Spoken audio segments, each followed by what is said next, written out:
যদি কখনো দেখেন যে দিনে দুপুরে সন্ধ্যায় অথবা রাতে আপনার কোনো ফ্রেন্ড আপনার সাথে এসে দেখা করতে চাচ্ছে না, অথবা আপনাকেও তার এলাকায় গিয়ে দেখা করার জন্য নিষেধ করতেছে, তাহলে দয়া করে তাকে ভুল বুঝবেন না, একটু কষ্ট করে বুঝে নিবেন সে মোহাম্মদপুরে থাকে। FZX রাইডার, এটা সামনের দিকটা একটু বাল্কি, পেছন দিকটা দেখুন একটু মনে হয় চিকন। লাস্ট উইকে যেরকম প্রতারণা করেছিল সেই দায় থেকে তাকে আসলে মুক্তি বা মাফ করে দেওয়া যায়।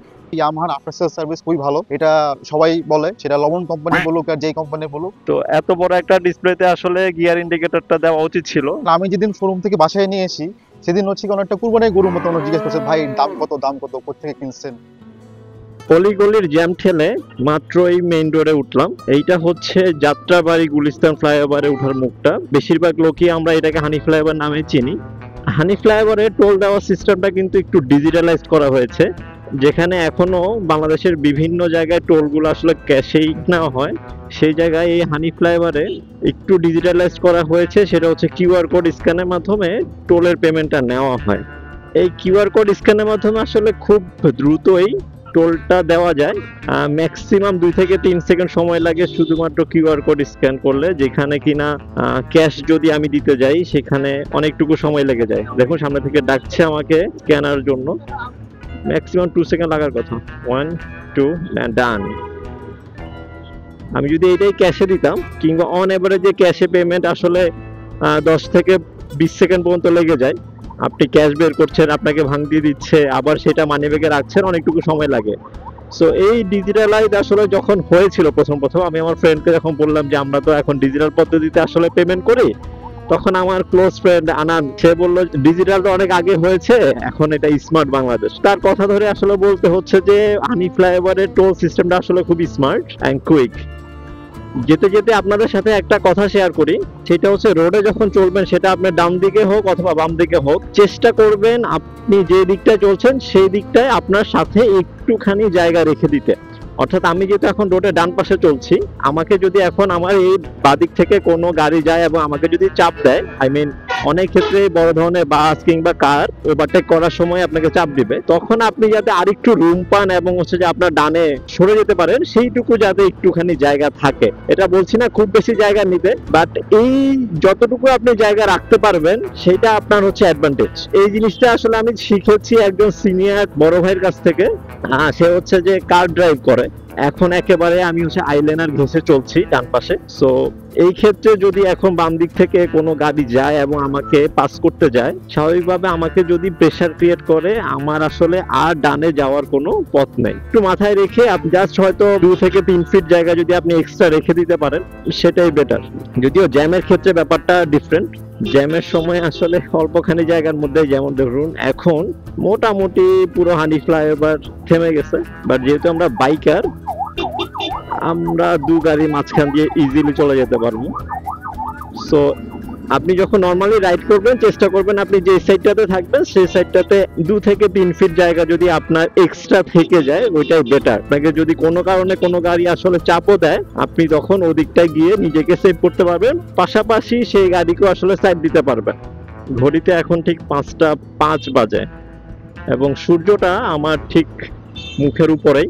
দিনের আলো হয়তো আর ঘন্টা খানিকের মতো থাকবে। আমার গন্তব্য হচ্ছে ঢাকা বিশ্ববিদ্যালয়ের ভিসি চত্বর।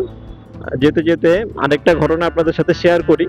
যদি কখনো দেখেন যে দিনে দুপুরে সন্ধ্যায় অথবা রাতে আপনার কোনো ফ্রেন্ড আপনার সাথে এসে দেখা করতে চাচ্ছে না, অথবা আপনাকেও তার এলাকায় গিয়ে দেখা করার জন্য নিষেধ করতেছে, তাহলে দয়া করে তাকে ভুল বুঝবেন না, একটু কষ্ট করে বুঝে নিবেন সে মোহাম্মদপুরে থাকে।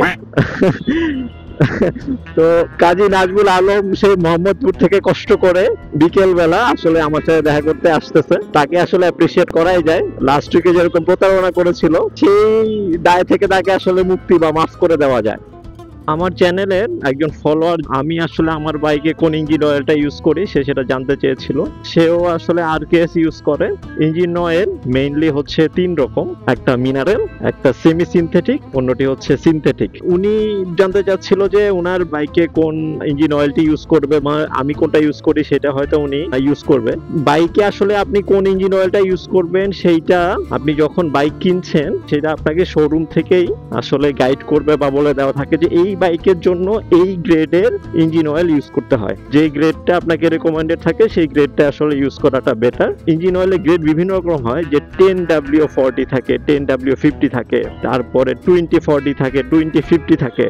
সো আমার এই RKS 100 ভার্সন 2 এর জন্য রিকমেন্ডেড ছিল 2040 গ্রেডের ইঞ্জিন অয়েল। কোন কোম্পানি আসলে ইউজ করবেন সেটা আসলে পুরোটাই পার্সোনাল চয়েস। সবসময় চেষ্টা করবেন যে অথেন্টিক ইঞ্জিন অয়েল ইউজ করতে। যে ইঞ্জিন অয়েল আপনি ইউজ করবেন সেটার যে অফিসিয়াল ডিলার থাকে সেখান থেকে যদি কিনতে পারেন বেটার হয়। আমি একটা সময় ক্যাস্ট্রল ইউজ করতাম এই বাইকে। ক্যাস্ট্রলের অফিসিয়াল ডিস্ট্রিবিউটর বাংলাদেশে ছিল রহিমা আফরোজ। ইভেন আমি রহিমা আফরোজের যে মতিঝিল সেলস ডিস্ট্রিবিউশন সেন্টার ছিল সেখান থেকে অনেক সময় গিয়ে একসাথে হয়তো 2-3টা মিনারেল 2040 গ্রেডের ইঞ্জিন অয়েল কিনে রাখতাম। রহিমা আফরোজ খুব সম্ভবত এখন আর ক্যাস্ট্রলটা আনে না বাংলাদেশে।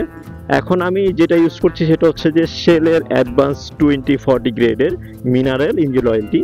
এইটির অফিসিয়াল ডিস্ট্রিবিউটর বাংলাদেশে হচ্ছে র্যাঙ্কস পেট্রোলিয়াম লিমিটেড। তো চেষ্টা করবেন অফিসিয়াল ডিস্ট্রিবিউটর থেকে কিনতে, অথবা যদি সবসময় অফিসিয়াল ডিস্ট্রিবিউটরের কাছ থেকে কেনা না যেতে পারে তাহলে যাদের কাছ থেকে আপনি ট্রাস্ট করতে পারেন যে ইঞ্জিন অয়েলটা আসলে এক নাম্বারই থাকবে সেরকম একটি জায়গা থেকে আসলে ইঞ্জিন অয়েল কেনার চেষ্টা করবেন, যে কোনো ব্র্যান্ডেরই।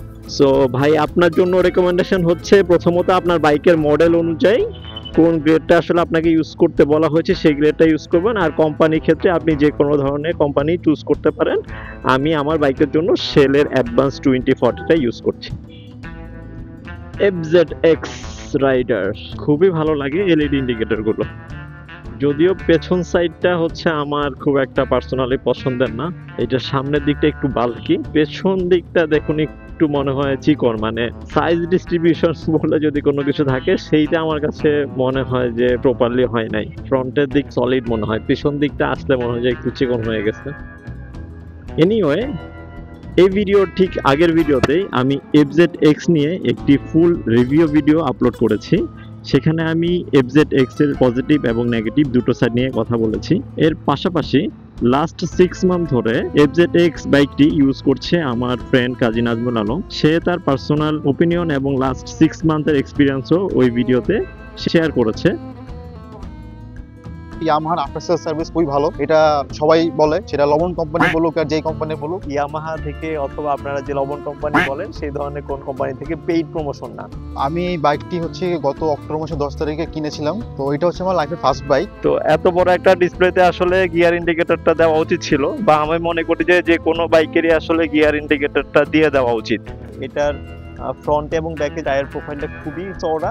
আমি যেদিন শোরুম থেকে বাসায় নিয়ে এসি সেদিন হচ্ছে কোনো একটা কুরবানির গরুর মতো জিজ্ঞেস করছে, ভাই দাম কত কোথেকে কিনছেন। ওরা আমার কাছে মনে হয়েছে বাইকটার আসলে একটু ওভার প্রাইস। এইটা যদি 2,80,000 মধ্যে পাওয়া যেত আরো বেশি ভালো হতো।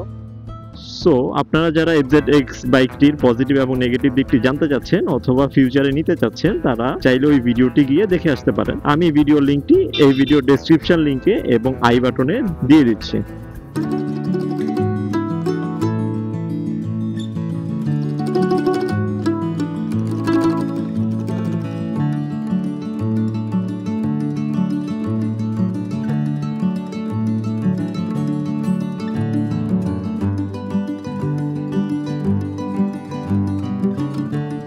সো FZX এর রিভিউর পরে হচ্ছে আমরা মোটামুটি ঢাকা ভার্সিটি পুরোটা ঘুরে বেরিয়েছি। টিএসসি হয়ে সরোয়ার্দি গিয়ে বিভিন্ন জিনিস খাওয়া দাওয়া থেকে শুরু করে একটি কোয়ালিটি ফুল আসলে অনেকদিন পরে টাইম পাস করতে পেরেছি। যেহেতু আজকে শুক্রবার ছিল, আমার নিজেরও বিজনেস আসলে অফ, ও ব্যাংকে জব করে, ওর ব্যাংকেরও আজকে অফ ডে আসলে। সো নাজমুল হচ্ছে আমার একেবারে ছোটবেলার ফ্রেন্ড, তার সাথে আমি বিভিন্নভাবে কানেক্টেড। প্রথমত হচ্ছে সে আমার কোয়ার্টারের ফ্রেন্ড, আমরা আজিমপুরে একই কোয়ার্টারে বড় হয়েছি। নাজমুলের সাথে আমি একই school, west end high school, যারা পুরান ঢাকা বা আজিমপুরের দিকে থাকেন তারা ওয়েস্ট এন্ডের নাম খুব ভালো করে শুনেছেন বা জানার কথা, সেখানেও আমরা একই সাথে ক্লাসমেট ছিলাম। এরপরে কলেজটাও আমাদের একই ছিল, বিডিয়া নূর মোহাম্মদ পাবলিক কলেজ। সো এইভাবে আসলে সেই ছোট্টবেলার ফ্রেন্ডশিপ এখনো আসলে টিকে আছে। এনিওয়ে, আরো একটি ভালো দিন কাটালাম আলহামদুলিল্লাহ। সো আজকে আর কথা না বাড়াই, আপনারা যারা সম্পূর্ণ ভিডিওটি দেখেছেন তাদেরকে অসংখ্য ধন্যবাদ। যে যেখানেই আছেন সুস্থ থাকবেন, সাবধানে থাকবেন। আল্লাহ হাফেজ।